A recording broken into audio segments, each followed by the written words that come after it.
Hello Wargamers and welcome to Battle Brothers with me, Bubblebox. Battle Brothers is a game developed by Overhype Studios which was released on Steam a few days ago. It has been in early access on Steam for I think quite a long time, a couple of years, but it's I picked it up because I've watched a few videos. It looks quite a nice game. I've picked it up, played it for a couple of hours, and indeed it is a pretty damn nice game. It's a bit of an RPG tactical game where you gather resources and go into battle. There's a campaign map and then there's a separate battle maps. That's kind of how it works. So I'm going to take you through. This is going to be a kind of a first look, so I'm going to do a bit of explanation as well as showing off the game. I'm going to be telling you what the game's all about a little bit during this first episode. So we're going to be doing a new campaign, so we'll be having a look at that in a second. There's a number of scenarios that you can play, and these really are an introduction to the enemies within the game. I've done combat basics. I did swipe, which is some war dogs that attack you. In this game, it's kind of got some fantasy elements to it. So there's like human enemies, or there's human enemies in terms of brigands and robbers and all that sort of things that you have to try and tackle in other mercenary groups. There's also houses, which are much more organized like armies. And there's 3 of the houses for each map. The maps are procedurally generated, by the way. So it's kind of a sandbox with a storyline in it that you have to get through. So it has got an endpoint to the game, which is something I really like. I don't like playing sandboxes that don't have any endpoint. I like them to have something to go for. And then you've got some other battles which take you through some of the different enemies. And you can see we've got human enemies. You've got the undead. You've got orcs, which I haven't come across yet because I didn't get that far in the game. And you've got goblins, which actually I haven't come across either. I come across some of the undead and some of the human opponents. Got wolf riders, and you've got a walk in the woods. I'm not sure exactly what that game. A possible late game encounter in enemy composition and equipment available difficult. Okay, so there's some kind of scenarios that have been set up for you to play, and they all take place on the actual battle part of the map rather than the campaign map. Options, I won't go through this in detail. It's all the standard stuff that you can have in your options menu. Nothing too exciting, but it's all there if you need it. Audio, I've just turned down the music, just any possible copyright issues. So you've got infect ambience, all that kind of thing. And you can check where you want to drag your mouse. I've tended to click and pull mine around to move the map, the campaign map.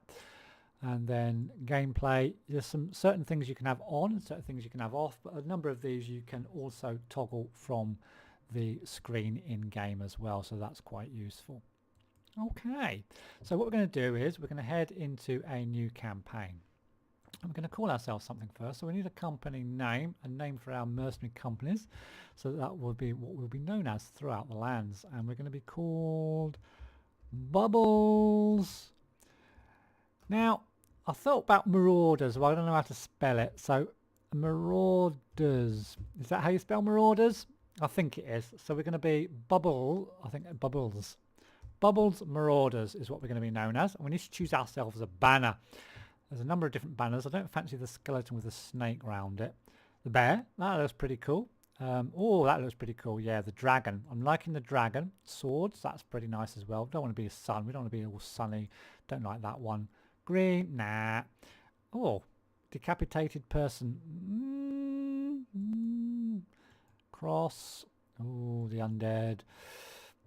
That's a bit messy, that one. Don't like that one. Heart, no, not really. Someone crying, no. Oh, a wolf's claw. Interesting. Some old hand. A rat. A snake. A pig. Back to the skeleton and the bear, but we're going to go for this guy. We're going to go for a coat of arms with a dragon on. Now there's a number of different difficulties. You've got veteran, expert, and of course Iron Man.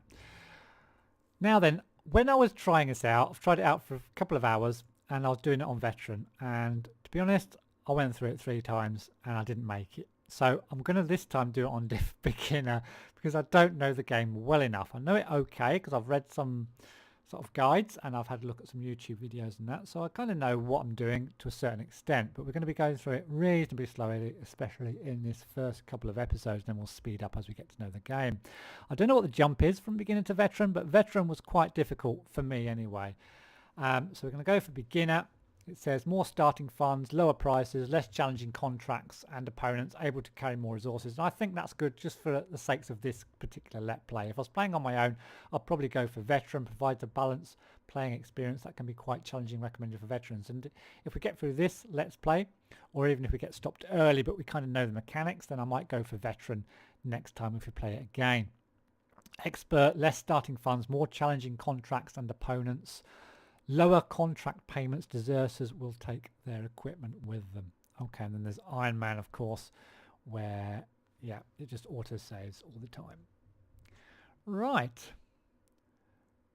Now, there are late game crises. Now, of course, I've only played for 2 hours, so I haven't got onto these, but there are 3 main late game crises. There's the war, in which the noble houses go to war with one another. And you can choose which side you want to go on or not go on any side and just keep doing the sandbox thing. Then there's Greenskin Invasion. Now I'm not sure what this is. The first late game crisis will be an invasion of greenskin hordes threatening to sweep away the world of man. If you survive long enough, the following ones will be chosen at random. Okay, so yeah. And then there's the Undead Scourge. The first late game crisis will be the ancient dead arising again to take back what was once theirs. If you survive for long enough, the following ones. Okay, so you can choose one that can go first. We could have War first, Greenskin Invasion, or Undead Scourge first, or it can be random. And I think we'll do random. We'll just expect what we don't expect. Expect what we don't expect. Expect what we expect. Expect what we don't expect. Okay, so let's start. So this is an RPG, a role-playing kind of game, so there will be plenty of lore to read and stuff as the game continues. And it starts off with the last battle. It all went wrong 2 days ago. The company was hired to track down Hogarth the Weasel and his band of raiders, but it was them who found you first. An ambush. Some joke about horses cut short by an arrow to the throat. Arrows shooting in from everywhere and nowhere. Men holler and scream a great volume before death. As the hail subsides, you draw your weapon with the rest of the men, only to collapse to your knees. An arrow has punctured your side. You shout in pain. A hurried glance sees the men charge without you to make a valiant last stand, met in force as steel clashes with steel. You meet eyes with the captain. A last nod before his throat is cut. You're left in command now with what few men remain. Trembling in pain, you lean on your sword and with all the will you can muster, slowly rise again. So the game starts you off in an actual battle. You don't have control. It's the AI's turn. They're going to do you a bit of damage. You have no control over it, and then you take over. Okay, so here we go. So we've got these 3 guys. So the guys that are facing from left to right are our guys. The guys that are facing right to left are their guys. We're all kind of fairly evenly matched in terms of armor and weapons. They've got a knife guy in the front. They've got a club man, a big club, or it might be a mace with a shield, and then they've got an archer at the back. We've got a Raymond, the crossbowman, and we've also got a guy, Ferdinand, with a double-handed axe, and we've got Torkel, who has got spear. So we're going to shoot first with this guy. So we're going to move him first of all. You move them just by clicking around on the map, and it will tell you the number of action points it takes to move, and it'll also show it on the bottom here. So you start off with 9, this yellow one, and it says there's 7 left if you move to there. Now I want to move within 2 tiles because the closer you are with your ranged units, the more damage they are likely to do. So we're going to reload. We're going to shoot our bolt, which costs 2 action points. You can see it coming off there, and it also increases your fatigue. Now your fatigue will increase every time you do an action, and different actions cost different amounts of fatigue. But at the end of each turn, your fatigue will increase by 15. But you'll see you do need to increase your total fatigue for units that carry out lots of actions. So we're going to do an action. We're going to shoot the bolt at this guy, and hopefully we're going to hit him. We've got a 63% chance. He's got a little buff because of a distance he's 2 away, but we can't fire at 1 distance because then we're in melee and we can't use our ranged weapons. Oh my god! Didn't expect that. Okay, we actually killed the guy. That was very unexpected. I don't think I've So far when I've been playing, I haven't killed a guy with one shot with an arrow, but yeah, okay, it is what it is.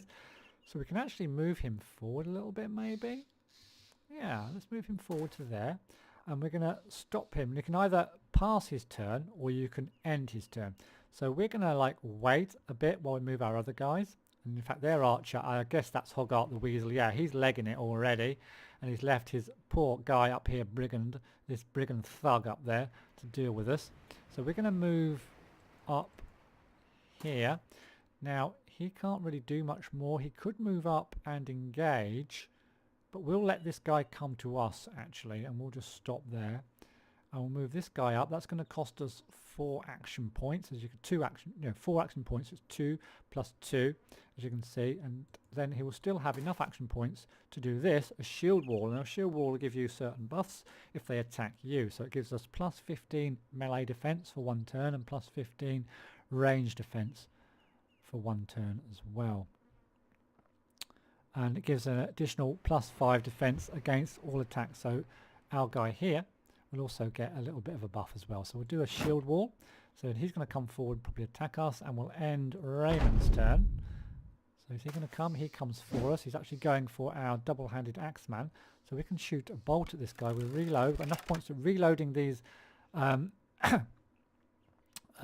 These weapons takes quite a lot of action points, but shooting them doesn't. So 2 points to shoot. I think we got a hit here. You can see, yeah, you can bring up certain things on the top right hand corner. You can, or you can't really see the levels because there's no leveling in this particular map. It's all flat. You can get rid of the trees, which there's no trees, so you can't do that. But you can see the points. The top one is the head armor. The middle one is the body armor, and the bottom one, the red one, is your hit points. Okay, we'll get rid of those because we can see what's going on now. Our guy here, Ferdinand, is going to do a number of different attacks. As you can see, he can do a split shield, so he can split his shield and knock his shield away. Or he can do a round swing, which basically is a bit dangerous when you've got your own people nearby, because it means he mows down all targets around you, foe and friend alike, with a reckless round swing. Not hard to evade because it's not aimed at anything, but can be devastating if it connects. Be careful around your own men unless you want to relieve your payroll. Yeah, so we're not going to do that. What we are going to do is do a split shield attack to try to take his shield down. 100% chance to hit, and his shield's down, as you can see. Sometimes it doesn't knock it down straight away and you have to do a couple, but he has finished his points now, so we're just going to rest him. He might be able to move in the next turn. We're going to move our spearman up. Now again, I could do a shield defense, which I think is what I'll do. Do a shield wall, then even if he attacks this guy gets a little bit of a buff. Okay, then we'll end his turn. We'll let this guy attack us. Oh no, we need to end him first. Yeah, now we'll let this guy attack us. Just a little bit of damage and takes another swipe. He's done a double hit, double attack, and we shall reload our crossbowman, take a shot at this guy. Oh, and that's a lot of damage, and hopefully Ferdinand might be able to finish him off. He's got a 63% chance, and he's surrounded and finishes him off. Excellent. So this is, you get a little stat screen at the end, just showing you the experience they gained, if they've taken any damage, damage dealt, and any enemies that they've killed. And then of course you can see the ones that have killed have got more experience. Excellent. As well as that, you get a bit of loot. We've managed to get us some, well, it's not really armour, it's just some protection that we can wear if we need to. We'll grab that and we shall leave. Okay, so the aftermath. You're alive, you won. The adrenaline fades and in its wake you can't help but sink back into the ground. Gritting your teeth, you snap the arrow's shaft. Your chest heaves, pain for breath. Everything blurs. The company has been devastated, cut down to but a few men, and that bastard Hogarth did justice to his name, fleeing like the weasel he is. And now, what now, Captain? A voice says from behind. It's Ferdinand, who sits down beside you, bedding his bloodied axe on his legs. You turn to him to reply, but before you can answer, he continues. Bernhard's dead. They slit his throat. He was a good man and a damn good leader, but all it took was one mistake. That makes you the one in charge now, don't it? Raymond joins the two of you, still breathing heavily, then Torkel. Save the ceremony and anointments for another day. Let's give the men a good burial and return to Newark to collect our pay. The weasel's men are slain, after all. Besides, Captain, we ought to see that wound before we lose you too. Wouldn't want to leave Raymond in charge, right? So be it. Okay, so we've got a new objective, as you can see on the top right hand side, which is returned to Newark to get paid. So here's Newark down here, and Newark's a town, and you can see what the towns have got on the campaign map. This is the campaign map, by the way, procedurally generated, so different in every single game campaign that you'll play. You can see the three houses. We've got this house here on the right hand side of the map. We've got the green house, central and north, and we've got the red house with the lion in the south. The map also tends to go from frozen in the north to temperate in the middle and tundra in the south, although obviously they are all procedurally generated and are full of events and different things to do. And we can center the camera on our guy whenever, in case we lose control of him. You can zoom in and you can zoom out to have a look at the whole map, and then we can center back on our character. Okay. Right, so we're going to head back to Newark. So wherever there's a gold thing, that means that's where you've got to go. You can pause and unpause using the space bar, or you can use these. You can see it's day at the moment. I'm not sure we're going to get there before nightfall. If we don't get there before nightfall, then certain things in the town have been closed. So we have returned to Newark. What a sorry display it must be for the onlookers as you arrive in Newark. 4 bloodied and beaten mercenaries down on their luck. The man who hired the company days ago, Torsten the Guildmaster, no doubt expected you to return in a more glorious fashion. Still, he welcomes you to his house and offers you bread and wine, while a servant fetches a healer. Few words are exchanged except for the occasional grunt and wheeze as an elderly man with shaky hands tends to your wounds. A pin pierces your skin, the first of many stitches to come. You grit your teeth till you think you hear one break. Torsten, the Guildmaster, sits beside you and asks you if you took care of Hogarth. You shake your head. We killed his men, but the weasel eluded our blades in the end. The healer waves around a flowing fire poke, suggesting he wants to push it into your wound. You nod as he does so. For a moment, that's all there is. But you're a man. You're not a man, but a pinch of fire, flesh from the flame, a golem of pain. Torsten the Guildmaster hands you a goblet of wine. You did well, sellsword. The brigands have been removed, though it is a shame that Hogarth still lives. We do expect, of course, to get paid. Torsten the Guildmaster gasps. Well, naturally, 400 crowns as agreed upon. He gestures towards a servant who rushes to your side with the pay in hand. I wonder, may I make use of your services one more time? I'd very much like you to end the headache that is Hogarth once and for all, and I would pay you again, of course, another 400 crowns, shall we say? Ferdinand scoffs and turns to drink more wine, but Torkel stands to speak. Yes, the company is in ruin, but we will rebuild it. Without the Bubbles Marauders, Ferdinand would drink the crowns away and end up begging on the streets. And Raymond, by the gods, we all know he's going chasing womenfolk until one will stove his rotten head in. We need the Bubbles Marauders. It's all we have. What say you, Captain? Ferdinand burps and raises his cup to you. Raymond playfully thumbs his nose and nods. Kill that bastard Hogarth or not. It's up to you, Captain. So then we have a choice. We can finish the business, or we can go and just ignore that and go and look for other quests elsewhere. But we're going to finish the business with Hogarth. So Torsten the Guildmaster claps his hands in satisfaction. Excellent! My little birds will need some time to find where Hogarth is hiding. Hide now. In the meantime, I suggest you see about stocking up on supplies so that you'll be good and ready to end this when the time comes. I shall see you in a few days' time at the latest. As you leave Torsten and the Guildmaster's house and stand on the outskirts of Newark, Torkel seeks a word with you. We need more men, Captain. I know I gave a big speech back there, but bravado won't do shite. We need more warm bodies in the ranks. Figure we can find 3 good men, buy them some decent weapons and dress them in the best armour we can afford. The man pauses to glance around. I bet this Bodent town has got a desperate peasant or two looking for a new life. Or we could travel to Grunmark in the north. Them city folk aren't always as hardy as these country bumpkins, but we're more likely to find men with fighting experience stopping to rest there. then that's what we shall do. So currently we're still in Newark. We've got our 3 guys, one who's injured, but not badly injured. We've got a spearman.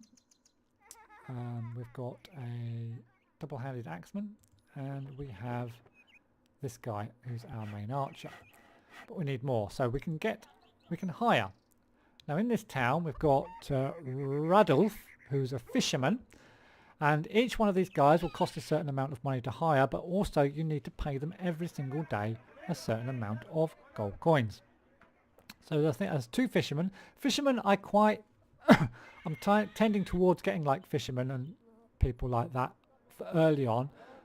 They've got knives only though, something without weapons that cost very little money, because you can kind of mould them into the type of unit you want them to be rather than what they already are trained as if they're more expensive. So, and kind of buy the stuff for them.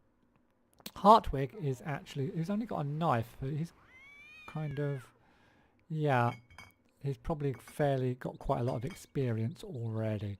But we're going to leave here. We know there's 2 fishermen here if you want them. Let's just quickly check out what's in the market. Well, there is a harbour here, and in the harbours you can travel to far off places or sail to them a lot more quickly than walking, but you have to pay cash to do that, of course. In the marketplace you can buy and sell your goods. We've got enough food, I think, for our travels for now. We've got a few bandages, and we've got some not armour really, some protective clothing, shall we say. Now it's always good to have shields. There's 2 shields here, we need to remember that for when we come back.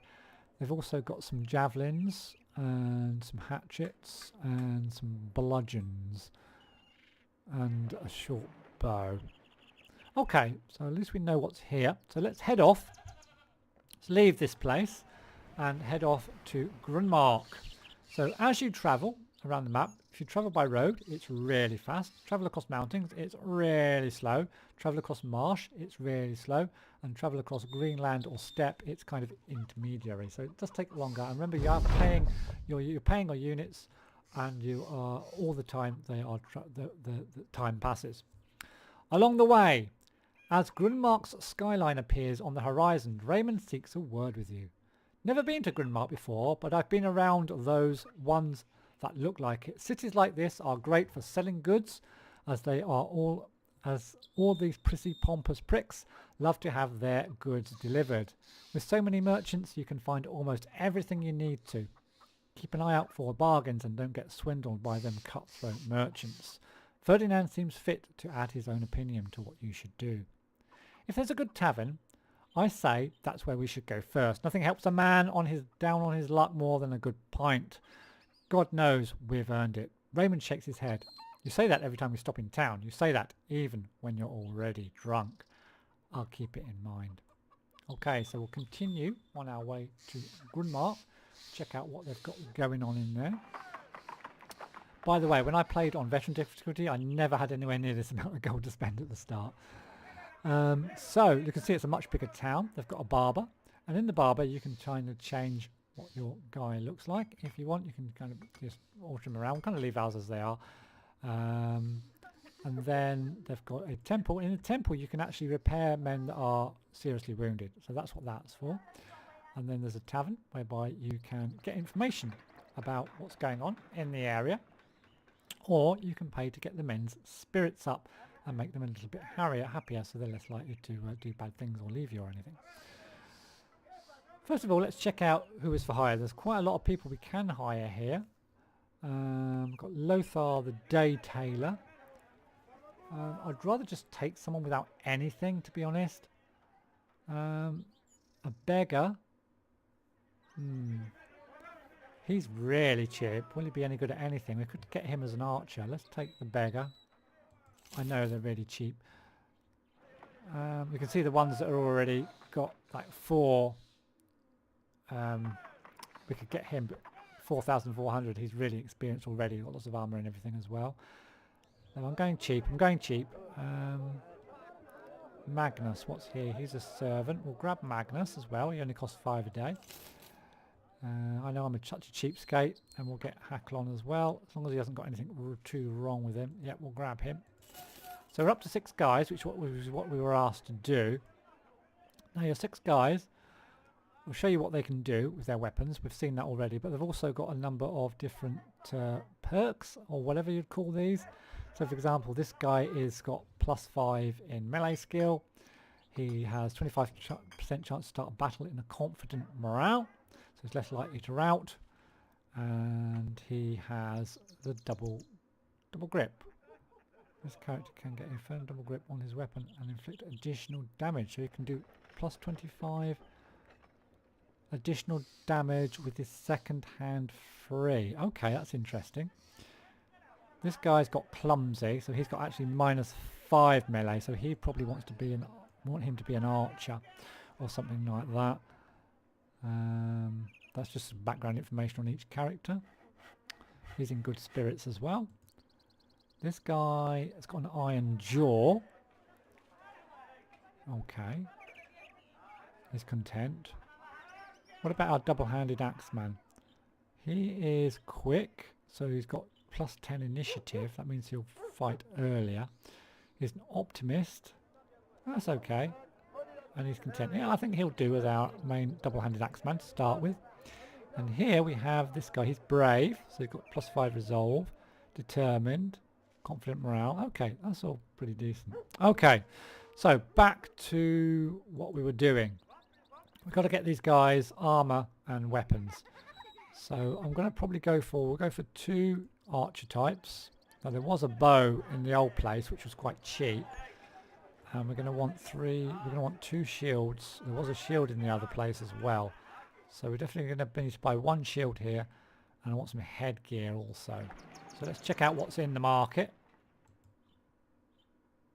First of all, tavern we've looked at, temple, barber, Fletcher. Oh, there is a Fletcher here, so we can buy really nice weapons. Again, they're going to be very expensive. We're not going to be wanting to do that at the start of the game, but we know there's a Fletcher here at this town, so we can always come back here. So let's check out the marketplace. So we've got any shields? Now I definitely want one. Let's get a couple of shields to start with. You also want your guys as armoured as they can possibly be. Now this armour's padded leather's pretty decent early game.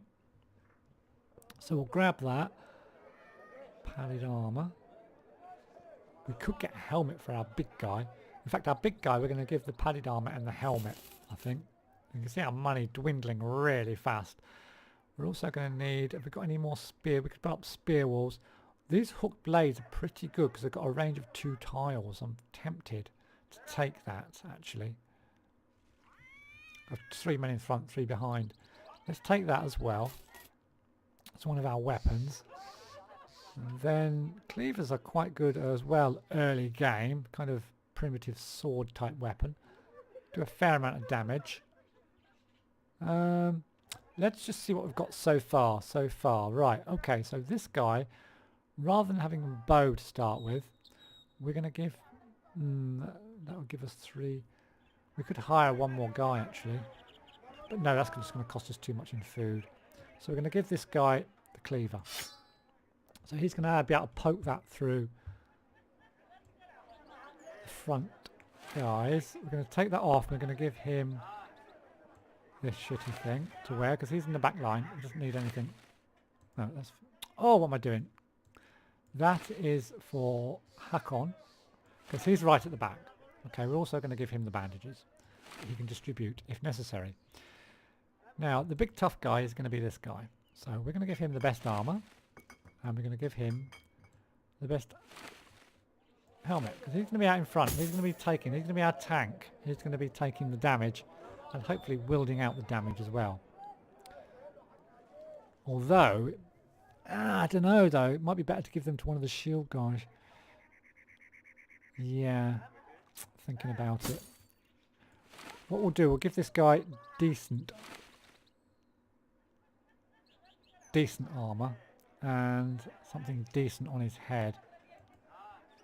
We'll give him this. So he's okay for early game, I think. He's okay. Now, this guy we're going to give a shield. We're going to give a nice weapon to, and we're going to make him into something fairly formidable. Now, unfortunately, we haven't got any swords as yet. but we can give him one of these cleavers. A heavy knife. We'll give him that. We'll grab one of those. And we'll give... Yeah, we'll give him one of those, I think. Oh, where's he gone? Shield guy, there we are. So that's him kind of kitted out. That's him kitted out.